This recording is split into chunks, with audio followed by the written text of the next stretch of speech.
I bought this AZEUS electric kettle. This is what it looks like when you take it out of the box. Push that button to open it. So it looks like on the inside. This is the bottom heating element. Comes with a instruction manual. How to use it seems pretty straightforward. You just put water in there. It said to use maybe distilled water so you don't have as much buildup over time. And you put it on the power base and push down and turn on, and it will boil, and it will shut off automatically once it's boiling. And yeah, it looks good. It looks like it would be good to use for if I need to clean something with super hot water, or maybe use it for tea. I don't drink a lot of tea, but I'm definitely willing to give it more of a shot. It looks really nice. I'm excited to use it.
Just purchased this, and today it's not coming on.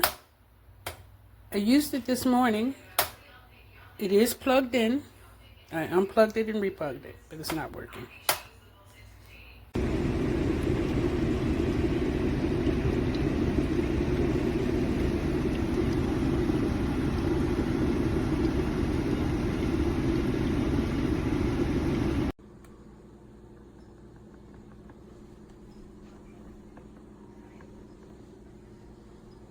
Love my kettle.